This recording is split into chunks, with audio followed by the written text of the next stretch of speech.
Hello students, welcome to global online. This is Ankita Sood. आज हम देखेंगे लर्नर्स कैरेक्टरिस्टिक का पार्ट वन, जो कि एग्जामिनेशन के लिए बहुत ही ज़्यादा इम्पॉर्टेंट टॉपिक है। अब आप सभी को पता ही है कि स्कूल, कॉलेज या फिर एज ग्रुप के हिसाब से हम डिफरेंट लर्नर्स को अलग अलग कैटेगरीज में डिवाइड करते हैं।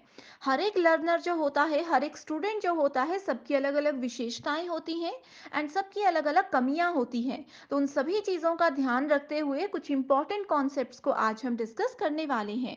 साथ स्टूडेंट्स पेपर वन यानी कि पेपर वन में यूनिट वन यानी कि टीचिंग एप्टीट्यूड का ये कंप्लीट सिलेबस है। अभी तक हमने ये वाला कंप्लीट सेक्शन कवर कर लिया है एंड आज हम लोग इंडिविजुअल डिफरेंसेस, ये टॉपिक इधर है, and adolescent and adult learners की कैरेक्टरिस्टिक्स को डिस्कस करने वाले हैं।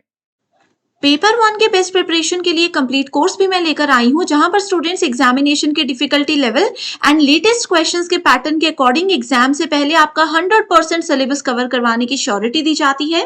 बहुत ही सिंपल लैंग्वेज में आपके कॉन्सेप्ट तो क्लियर होंगे ही, साथ ही उसी टॉपिक के एमसीक्यूज एंड पीवाईक्यूज भी आपको प्रैक्टिस करवाए जाएंगे, ताकि आपको एक क्लियर आइडिया मिलता रहे कि कैसे क्वेश्चंस एग्जाम में आते हैं। साथ ही फुल सिलेबस मॉक टेस्ट है एंड रिविजन एमसीक्यूज है, जिसमें से guaranteed as it is questions पूछे ही जाते हैं। सो कमिंग मंडे से हमारा एक न्यू बैच शुरू हो रहा है। आप सभी स्टूडेंट्स गिवन नंबर्स पर कांटेक्ट करके इसको ज्वाइन कर सकते हो एंड इससे पहले फ्री वीडियोस देखनी है तो ग्लोबल ऑनलाइन ऐप को जरूर डाउनलोड कीजिए। यहाँ पर आपको सर्च बार में कोर्स का नाम लिखना है। देन स्टूडेंट्स, आपके सामने कंप्लीट कोर्स है, जिसके साथ मैं आपको श्योरिटी ये भी देती हूँ कि इसके अलावा आपको कुछ भी कहीं से भी पढ़ने की जरूरत नहीं है।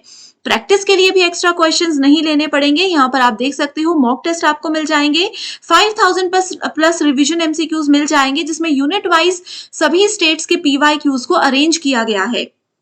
यूनिट वाइज प्रिपरेशन आपको करवाई जाएगी, जो कि एग्जाम के लिए बहुत ही ज्यादा इंपॉर्टेंट है।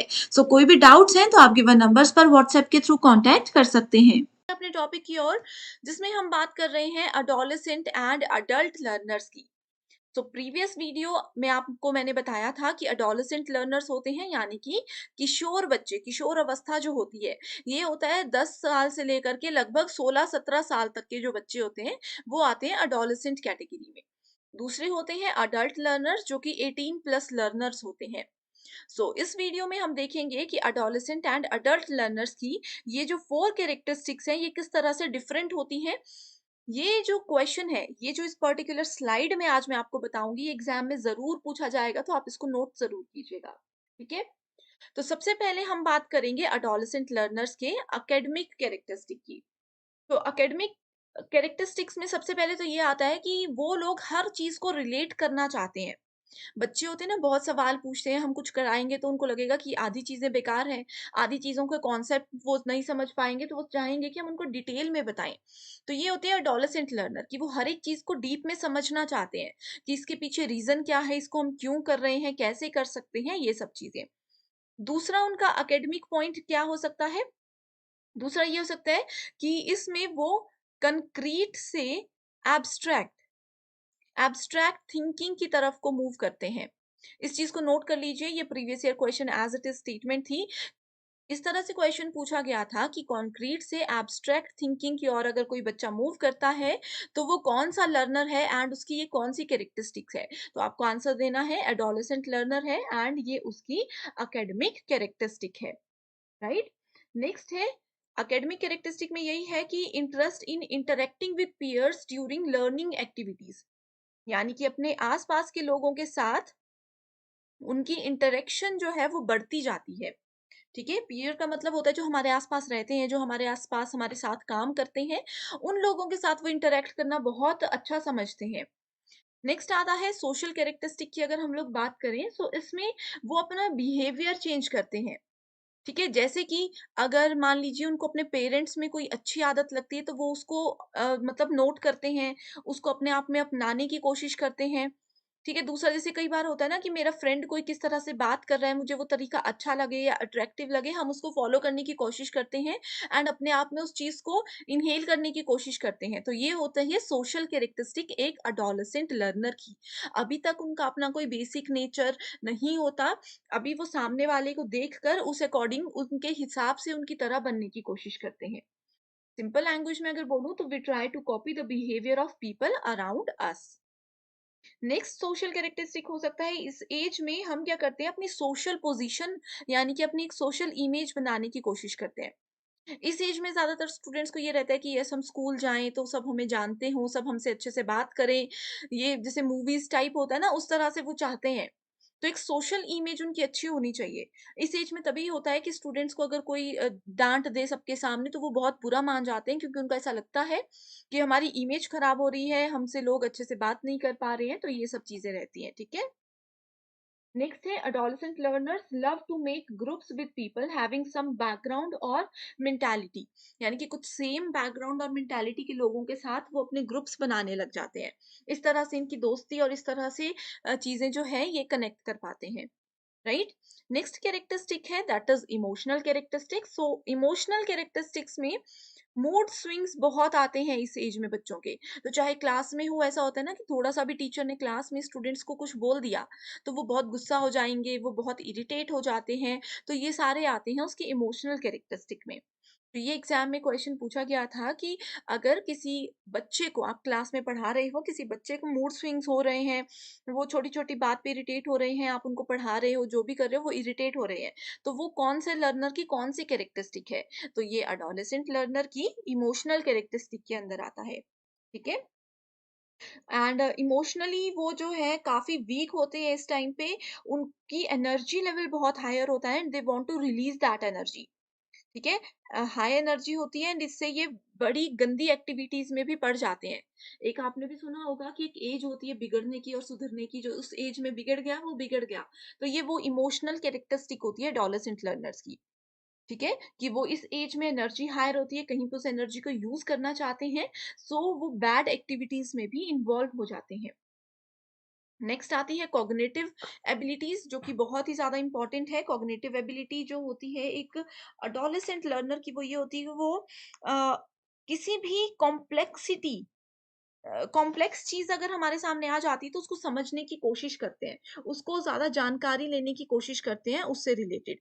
ठीक है? जैसे कि बहुत फेमस होना चाहते हैं। इफ अ कैट क्रॉस, जैसे एक होता है ना, आपने सुना होगा कि अगर एक बिल्ली रास्ता काट जाती है, एक बिल्ली अगर रास्ता काट जाती है तो वो अशुभ होता है। इस तरह की बहुत सी बातें आपने सुनी होंगी, हालाँकि ऐसा कुछ होता नहीं है, लेकिन हो मानते हैं लोग। तो ये होती है कॉग्निटिव मतलब मेंटल एबिलिटी। तो उन्होंने ये बातें घर पे सुनी है एंड वो उन सुनी-सुनाई बातों को अभी ध्यान में दे रहे हैं, ठीक है? एंड उस अकॉर्डिंग ही उनका बिहेवियर धीरे-धीरे बनने लग जाता है। तो ये होता है कॉग्निटिविटी के अंदर उनकी। So every adolescent learner for such things and started questioning, ठीक है? फ़ोकस करते हैं ये इस तरह की चीज़ों पे एंड उससे रिलेटेड क्वेश्चन्स पूछने लग जाते हैं। अब जैसे उनको कोई बोलेगा कि हाँ, जब बिल्ली रास्ता काट जाए तो आपने आगे नहीं बढ़ना, आपने यहीं पे रुक जाना है, राइट? लेकिन वो पूछेंगे ऐसा क्यों होता है, क्या होता है, किसने बनाया, ये बेकार की चीज़ें हैं। लेकिन कहीं न कहीं उनके माइंड में ये बात आ चुकी है एंड वो उस चीज़ पे फ़ोकस करने लग चुके हैं। एंड वो कहीं न कहीं जब बिल्ली रास्ता काटेगी तो वो रुकेंगे एंड इस चीज़ पे ध्यान देंगे ही देंगे। ठीक है? तो ये होती है एक एडोलेसेंट लर्नर की कॉग्निटिव कैरेक्टरिस्टिक।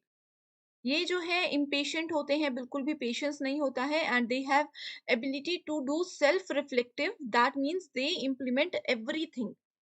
यानी कि जो उनको अच्छा लगता है वो उसको इमोशनल कैरेक्टरिस्टिक के अंदर इम्प्लीमेंट तो करते हैं अपने आप पे, उस चीज़ को अडॉप्ट तो कर लेते हैं। एंड कॉग्निटिविटी में ये होता है कि वो अपने माइंड में उस चीज़ को इतना सेट कर देते हैं कि उसकी वजह से उनका ये एक परमानेंट नेचर ही बन जाता है। तो ये होती हैं 4 कैरेक्टरिस्टिक्स एक एडोलेसेंट लर्नर की, ठीक है? सो एक एडोलेसेंट लर्नर की 4 कैरेक्टरिस्टिक्स है। अब हम लोग बात करने वाले हैं किसकी? अब हम लोग बात करेंगे एडल्ट लर्नर के 4 कैरेक्टरिस्टिक्स की। सो यहाँ पे स्टूडेंट्स, 1 सेकंड। अडल्ट लर्नर्स क्या होते हैं? 18 प्लस होते हैं, यानी कि समझदार बच्चे होते हैं। जैसे कि एडोलेसेंट में उनको समझाना पड़ता है, हर एक चीज़ को पढ़ाना पड़ता है डिटेल में, लेकिन जब आप अडल्ट हो जाते हो तो आप लोगों को हर एक चीज़ को डिटेल में नहीं बताना पड़ता। उनके पास क्या होती है, एक बिग पिक्चर व्यू रहता है कि वो क्या करना चाहते हैं, कहीं न कहीं वो डिसाइड कर चुके होते हैं एंड वो फ्यूचर में क्या करना चाहते हैं, उस चीज़ में वो एंटर हो चुके हैं। It require big picture view of what they are learning and they need to know how small parts fit into large landscape. यानी कि adult learners know how to get big things if we start preparing today. इस age में हमें पता होता है कि आज अगर हम पढ़ने लगेंगे तो आने वाले 1 से 2 साल में हम किस लेवल पे पहुँच जाएँगे, हम क्या-क्या कर सकते हैं, कहाँ-कहाँ तक पहुँच सकते हैं। तो ये चीज़ें बहुत होती हैं, ठीक है? एंड इसके साथ ही एकेडमिक की बात करें तो ये होते हैं रिज़ल्ट ओरिएंटेड, यानी कि इनको अच्छे रिज़ल्ट चाहिए होते हैं एंड ये रिज़ल्ट पे इतना फ़ोकस करते हैं, रिज़ल्ट का इनको इतना वो रहता है कि अपना जो हार्ड वर्क है वो अच्छे से करते हैं, जो काम है वो अच्छे से करते हैं। ठीक है, they are result oriented, that means they have specific expectations for what they will get out of learning activities, and if they know that they can't achieve that goal then definitely they will give up. तो एक level पे ऐसा होता है कि adult learners को पता होता है कि नहीं हम ये नहीं कर पाएंगे, तो वो इजीली उसको छोड़ के दूसरी तरफ मूव भी कर सकते हैं, क्योंकि उनको पता है कि कौन-सी चीज़ उनके लेवल की है, कौन-सी चीज़ उनके लेवल की नहीं है एंड किससे उनका फ्यूचर ब्राइट हो सकता है, किस चीज़ से उनको नुकसान भी पहुँच सकता है। अब बात करते हैं इनके सोशल कैरेक्टरिस्टिक की। तो सोशल कैरेक्टरिस्टिक में क्या होता है, there is no need to control and direct the adult learners. इनको डायरेक्ट नहीं करना पड़ता, ये समझदार होते हैं, क्योंकि जो एडोलेसेंट से बढ़िया निकल गए वो आगे बढ़िया ही चलते हैं, तो पेरेंट्स को भी इतना उनको कंट्रोल नहीं करना पड़ता। आपने देखा होगा जब तक हम लोग स्कूल में होते हैं, जब तक हम स्कूल में होते हैं तो कितना टीचर्स हमें डायरेक्ट और कंट्रोल करके रखते हैं, लेकिन जब हम लोग कॉलेज में पहुंच जाते हैं, स्पेशली मास्टर्स में पहुंच जाते हैं, तो आपको पता है कि उधर टीचर्स हम पे इतना ध्यान भी नहीं देते, क्योंकि उनको पता है कि बच्चे अपना अच्छा और गलत समझते हैं। ठीक है, सो इस तरह से रहती हैं ये social activities and they prefer a learning community with whom they can interact and discuss questions and issues.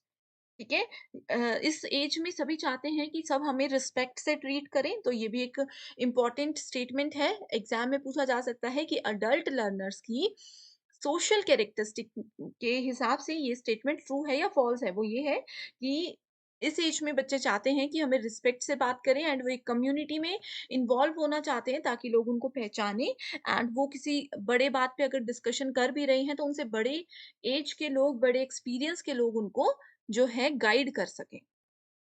Next आती है फिर इनकी emotional characteristic. So emotional characteristic जो है इसमें they prefer a sense of control and self direction. वो खुद से डिसाइड करना चाहते हैं, वो खुद से डिसाइड करना चाहते हैं कि हम कहाँ जाएं, हम क्या पढ़ना चाहते हैं, क्या नहीं पढ़ना चाहते। उनको अपने इंटरेस्ट, अपने हॉबीज के बारे में पता चल जाता है। यानी कि प्लस टू तक तो हमें पता है हमें कॉमन चीज़ें पढ़नी है, लेकिन कॉलेज लेवल तक हम लोगों को ये समझ आ जाता है कि मुझे जैसे कि आर्ट्स यानी कि ड्राइंग वगैरह चीज़ों में, आर्ट, ड्राइंग इन चीज़ों में इंटरेस्ट है, या फिर मुझे डॉक्टर बनना है, या फिर मुझे जो भी करना है, इंजीनियरिंग करनी है, तो कौन से फील्ड में इंजीनियरिंग करनी है। तो ये सारी चीज़ें हम अपने इंटरेस्ट के अकॉर्डिंग सेलेक्ट कर सकते हैं इस एज में। एंड लास्ट है कॉग्निटिव कैरेक्टरिस्टिक्स। इसमें क्या होता है, they take responsibilities for their own success और फेलियर। अब जैसे आप सभी एडल्ट लर्नर्स हो, ठीक है, आप लोग अगर इस समय पे फेल हो जाते हो, तो आपको पता है कि आप खुद रिस्पॉन्सिबल हो अपनी इस चीज के लिए। तो कॉग्निटिविटी होती है कि माइंड में उन्होंने ये चीज को रखा है कि वो क्या है, सेल्फ रिस्पॉन्सिबिलिटी लेते हैं हर चीज की, कि हम ही रिस्पॉन्सिबल है, चाहे अच्छा हो रहा है चाहे गलत हो रहा है। They are autonomous and self directed and they want to apply new knowledge and skill immediately. एक एज ऐसी आती है जैसे एडल्ट लर्नर्स होते हैं, वो नया कुछ सीखना भी चाहते हैं कि शायद हम इस फील्ड में कुछ अच्छा कर जाएं। तो ये जो चाह से रिलेटेड एग्जाम्पल अगर एग्जाम में पूछे जाएंगे, तो आप लोग इजीली बता सकते हो कि अडल्ट लर्नर्स की कॉग्निटिव एबिलिटीज हैं, कॉग्निटिव कैरेक्टरिस्टिक्स हैं।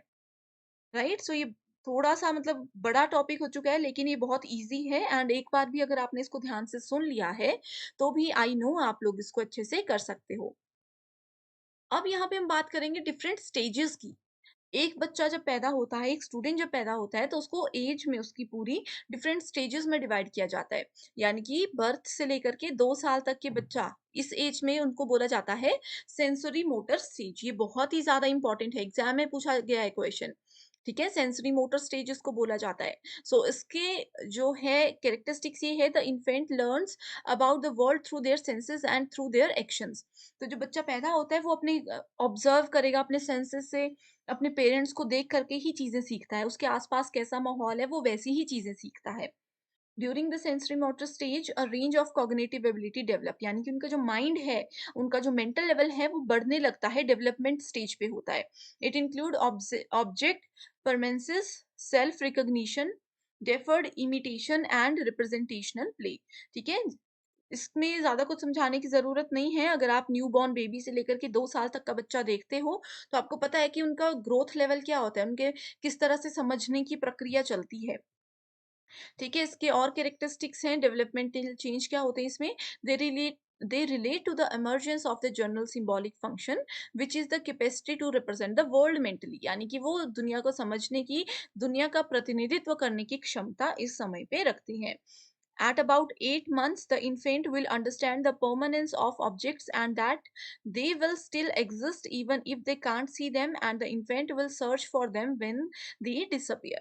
8 महीने की एज में ये बोला गया है कि बच्चे चीज़ों को समझने लग जाते हैं कि कौन सी चीज़ कहाँ जा रही है, ऑब्जर्व करने लग जाते हैं कि कौन सी चीज़ पे हंसना है, कौन सी चीज़ पे कैसे रिएक्ट करना है, ये सारी चीज़ें सीख जाते हैं।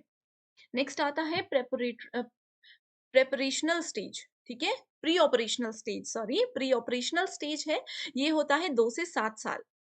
इस एज के बच्चों को टॉडलर्स बोला जाता है एंड यंग चिल्ड्रन होते हैं acquire the ability to internally represent the world through language and mental imaginary.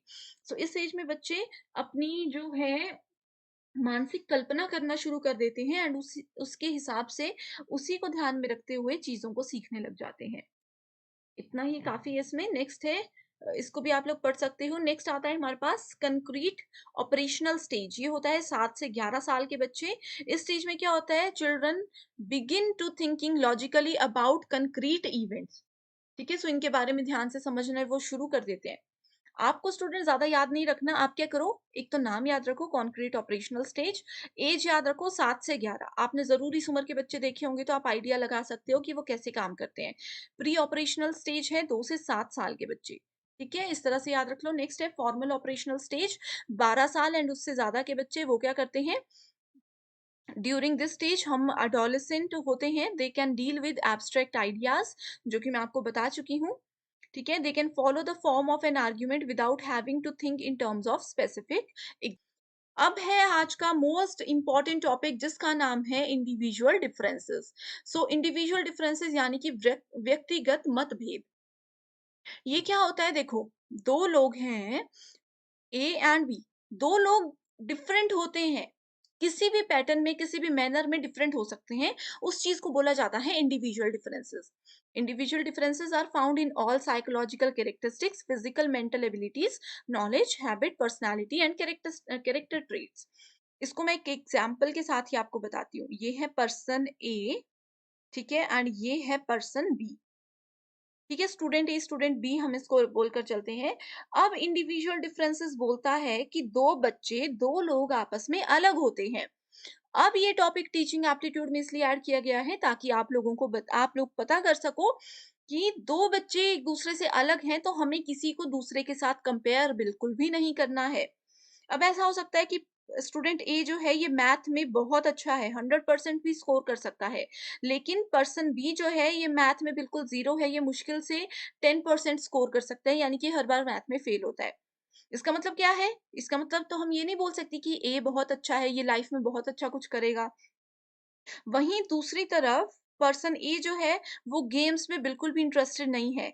लेकिन पर्सन बी जो है ये गेम्स में नेशनल और इंटरनेशनल